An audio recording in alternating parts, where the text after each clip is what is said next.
The raging tempest rushed whistling between the wheels of the carriages, about the scaffolding, and round the corner of the station. The carriages, posts, people, everything that was to be seen was covered with snow on one side, and was getting more and more thickly covered. For a moment there would come a lull in the storm, but then it would swoop down again with such onslaughts that it seemed impossible to stand against it. Meanwhile men ran to and fro, talking merrily together, their steps crackling on the platform as they continually opened and closed the big doors. The bent shadow of a man glided by at her feet, and she heard sounds of a hammer upon iron. "Hand over the telegram," came an angry voice out of the stormy darkness on the other side. "This way." Number 28, several different voices shouted again, and muffled figures ran by covered with snow.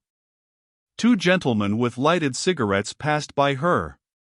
She drew one more deep breath of the fresh air, and had just put her hand out of her muff to take hold of the doorpost and get back into the carriage, when another man in a military overcoat, quite close beside her, stepped between her and the flickering light of the lamp-post. She looked round, and the same instant recognized Vronsky's face. Putting his hand to the peak of his cap, he bowed to her and asked, was there anything she wanted? Could he be of any service to her? She gazed rather a long while at him without answering, and, in spite of the shadow in which he was standing, she saw, or fancied she saw, both the expression of his face and his eyes. It was again that expression of reverential ecstasy which had so worked upon her the day before. More than once she had told herself during the past few days, and again only a few moments before, that Vronsky was for her only one of the hundreds of young men, forever exactly the same, that are met everywhere, that she would never allow herself to bestow a thought upon him. But now at the first instant of meeting him, she was seized by a feeling of joyful pride. She had no need to ask why he had come. She knew as certainly as if he had told her that he was here to be where she was. "I didn't know you were going." "What are you coming for?" she said, letting fall the hand with which she had grasped the doorpost. An irrepressible delight and eagerness shone in her face. "What am I coming for?" he repeated, looking straight into her eyes. "You know that I have come to be where you are," he said. "I can't help it." At that moment the wind, as it were, surmounting all obstacles, sent the snow flying from the carriage roofs, and clanked some sheet of iron it had torn off, while the hoarse whistle of the engine roared in front, plaintively and gloomily. All the awfulness of the storm seemed to her more splendid now. He had said what her soul longed to hear, though she feared it with her reason. She made no answer, and in her face he saw conflict. "Forgive me, if you dislike what I said," he said humbly. He had spoken courteously, deferentially, yet so firmly, so stubbornly, that for a long while she could make no answer. "It's wrong, what you say, and I beg you, if you're a good man, to forget what you said, as I forget it," she said at last.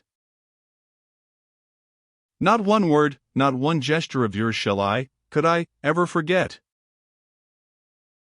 "Enough, enough," she cried, trying assiduously to give a stern expression to her face, into which he was gazing greedily. And clutching at the cold doorpost, she clambered up the steps and got rapidly into the corridor of the carriage. But in the little corridor she paused, going over in her imagination what had happened. Though she could not recall her own words or his, she realized instinctively that the momentary conversation had brought them fearfully closer, and she was panic-stricken and blissful at it. After standing still a few seconds, she went into the carriage and sat down in her place. The overstrained condition which had tormented her before did not only come back, but was intensified, and reached such a pitch that she was afraid every minute that something would snap within her from the excessive tension. She did not sleep all night. But in that nervous tension, and in the visions that filled her imagination, there was nothing disagreeable or gloomy. On the contrary, there was something blissful, glowing, and exhilarating. Towards morning Anna sank into a doze, sitting in her place, and when she waked it was daylight and the train was near Petersburg. At once thoughts of home, of husband, and of son, and the details of that day and the following came upon her. At Petersburg, as soon as the train stopped and she got out, the first person that attracted her attention was her husband. Oh, mercy! Why do his ears look like that, she thought, looking at his frigid and imposing figure, and especially the ears that struck her at the moment as propping up the brim of his round hat. Catching sight of her, he came to meet her, his lips falling into their habitual sarcastic smile, and his big, tired eyes looking straight at her. An unpleasant sensation gripped at her heart when she met his obstinate and weary glance, as though she had expected to see him different. She was especially struck by the feeling of dissatisfaction with herself that she experienced on meeting him. That feeling was an intimate, familiar feeling, like a consciousness of hypocrisy, which she experienced in her relations with her husband. But hitherto she had not taken note of the feeling, now she was clearly and painfully aware of it. Yes, as you see, your tender spouse, as devoted as the first year after marriage, burned with impatience to see you, he said in his deliberate, high-pitched voice, and in that tone which he almost always took with her, a tone of jeering at anyone who should say in earnest what he said. Is Serioza quite well? She asked. And is this all the reward, said he, for my ardor? He's quite well.